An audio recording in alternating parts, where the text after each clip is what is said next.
In this video, we play as the US in a world with some unique challenges. You might be asking, why is George H.W. Bush president now? Ronald may have, disappeared. Of course, the election's soon anyways, so his term was almost over. And then either George or Ted Kennedy will win the election, so it was gonna happen soon. But yeah, he kinda disappeared a little bit. No one really knows what happened for sure. It's a complicated story, very classified stuff. But he did good. He saved France and invaded Spain to establish an American puppet state, and invaded Portugal to establish an American puppet state, and invaded England to establish an American puppet state, and invaded, oh, and Norway just joined us freely, so that's all good, yeah.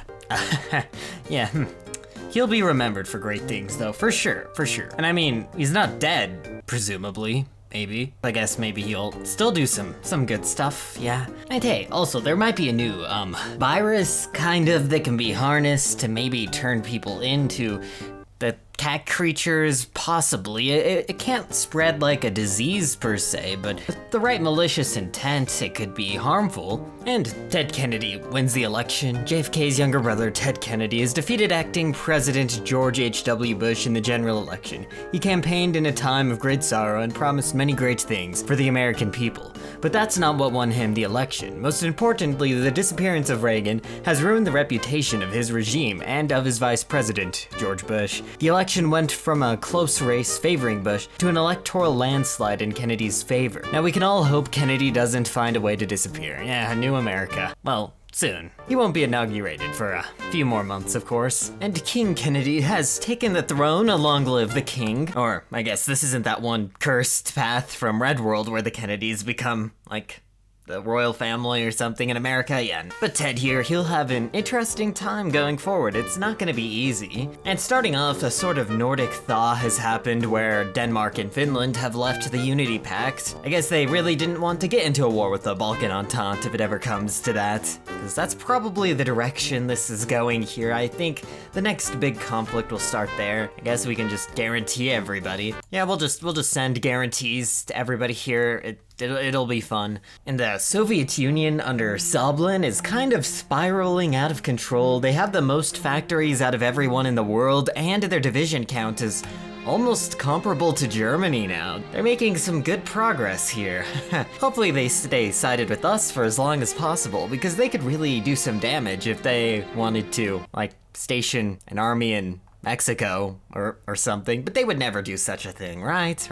India is also going to become pretty powerful. Oh, and I guess the nationalism in Germany is weakening a little because of their loss in the Third World War and growing sentiments of independence throughout all their realm in Europe. They're being forced to make some changes, even having a sort of general election for a domestic head of state chancellor kind of thing. Maybe we didn't need to start all those conflicts and invade Europe, I don't know.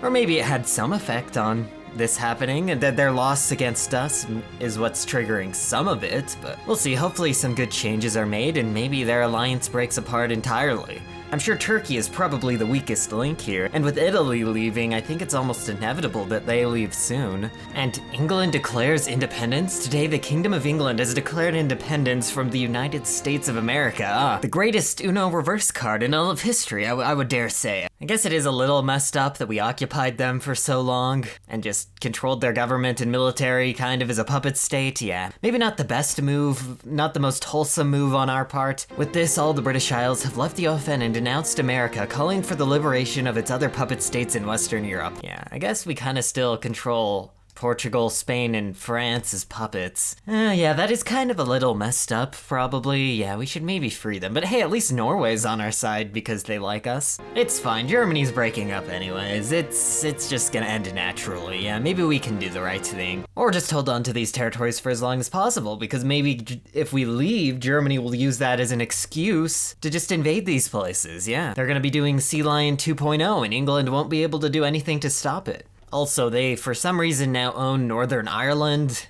And a week later, Ted Kennedy is not Ronald Reagan. Many politicians, from the conservatives to the right NPP to the fascists, have picked up on a sense of weakness emanating from the White House. The British Isles have already broken away. What could be next? France occupied by Germany, the Ordenstadt restored, the Reds invading Alaska and putting a communist in power in America. Many in the far right have even blamed Reagan's disappearance on Ted Kennedy, saying he was kidnapped to rig the election. And so it begins. Oh, and a night at Vladivostok. Soblin, premier of the Soviet Union and head of the Sosintern, began what was to be a great celebration in the newly reclaimed city of Vladivostok. However, what happened was far from a celebration. Soblin was attacked by a well-organized Cockerel force similar to what the Japanese dealt with during their true war. They were said to use some sort of chemical agent against him, nearly blinding the leader. He has, however, been evacuated from the city, mostly unharmed. Okay, interesting. I guess that's probably a bad thing that they're still somewhat organized. Yeah, just looking at this, Soblin has more deployed manpower than Germany now. That's very interesting. Only if he had an army that big when we attacked them the first time, then they probably would have got Ukraine and Ostland out of that Third World War. But their army has over quadrupled since then. Zhukov was just doing something wrong. Wait, is that Japan? Japan is alive? Hey, Shaky, what is this trickery? CIA, I need a report. While much of Japan was destroyed due to some terrible planning or inability to manage complicated targeting systems, Tokyo was mostly spared. CIA intel has learned that Shaky declared herself the Empress of Japan and has recently taken over the city. Interesting. Most people have little respect for our regime. We can't really figure out too much because of radiation. So we go to Paris to fight the funny man, and then she teleports away with them, either by choice or by just, I don't know, evil planning, and then she takes over Tokyo. I don't know, coincidence? I think not. Anyway, we'll have to keep close tabs on this. Hopefully we can find a way to investigate the region further. Also, the United Arab Republic has broken apart a little bit into some areas up here in the free city of Baghdad, apparently. Interesting touch there. Don't know how long that'll last. Also, some of the borders around here have changed a little, with Free Indonesia reclaiming some stuff, and Japan claiming more territory, but the extent to which they effectively control this territory is probably not much, considering almost all the infrastructure is destroyed. And oh no, and Soblin's fate. CIA operatives have come to believe that the chemical agent used against Soblin may be the same chemical agent that early reports believed could alter the expression of genes in non-Cockerel individuals. Trusted members of the Soviet government have also been informed on this issue. No, wait a second. Okay, you can mess with all of Asia, but you can't mess with the one leader in this game that I actually liked. What is this? Soblin? Furry? It's disgusting. I denounce this. And Western Europe is now free too.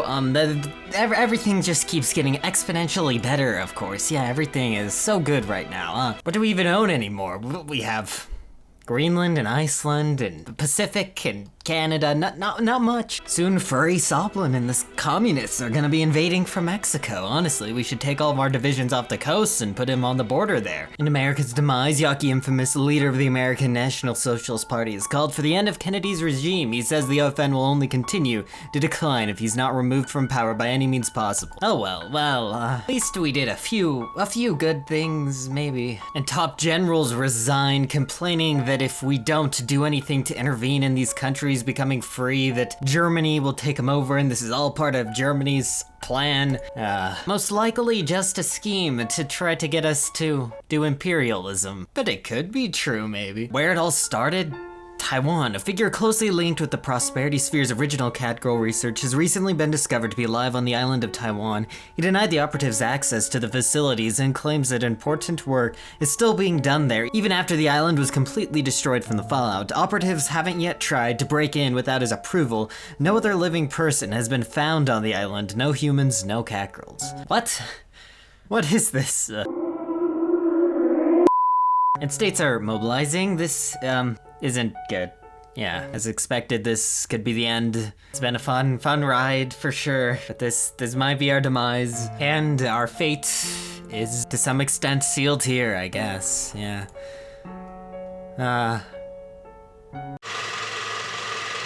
Oh, the shores of Taiwan tinted a beautiful green, and the sweet smell of radiation on a Tuesday morning is to die for. The terrible fate of mankind not to be able to explore the many environments of the universe, limited to what is survivable. At least with the Organization of Free Nations in complete disarray, our opportunities for life, for passion, have been greatly expanded. It's a shame that Himmler and those rather adorable cat girls are probably digging up nukes on Japan as we speak. Maybe DShakey can do something to stop it, but I highly doubt that much will be done. But things will always work out in the end. Maybe people will hide in bunkers for a few centuries, then maybe build society back, travel through space, then encounter new space Nazis who will destroy civilization again. Seeing the banner of freedom here fall victim to what it claimed to destroy, becoming it, essentially, and then only revealing its true self after a while was for sure something. I would say that it was no boring show at all, quite entertaining if you ask me.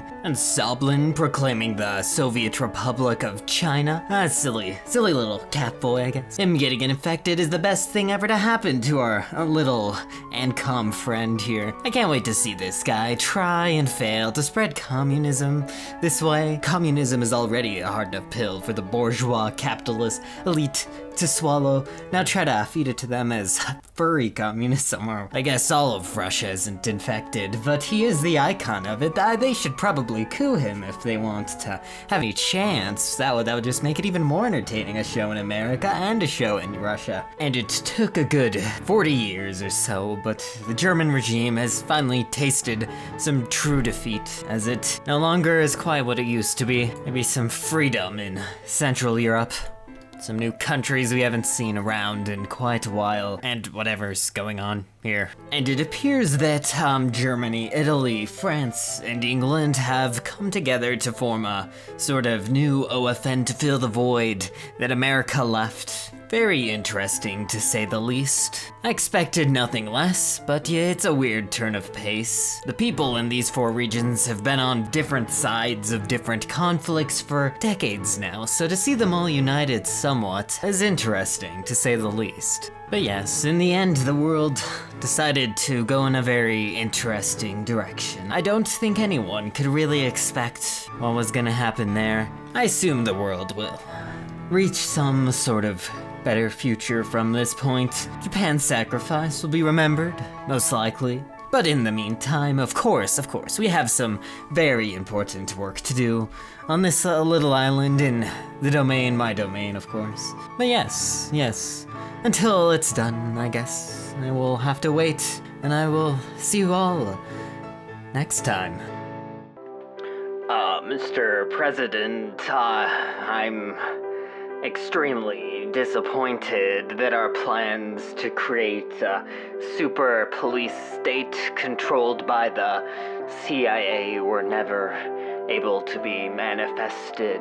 It's a great disappointment, not only to me, but to everyone in the cause. No one could expect what happened in Europe. No one could expect what happened in America. I know that we have taken a lot of the blame for this entire series of events leading to this, but I assure you that it was not our fault. It must have involved witchcraft or something. I don't know. Our intelligence was so good. We had all the information on everything. We should have seen this coming, and we could have if it wasn't for witchcraft. Also, Soblin disbanded the NKVD for being evil, so we win. Yes. Anyways, I've always loved you, Mr. President. I don't want to end it off here, but this isn't looking so good for our organization. Please, if anything happens to the CIA, just promise to remember us, please. Anyways, I've heard that Costa Rica is experiencing some problems, so we're going to investigate how easy it will be to topple their government, so I've got to go. But just remember, I always have cared about you, Mr. President.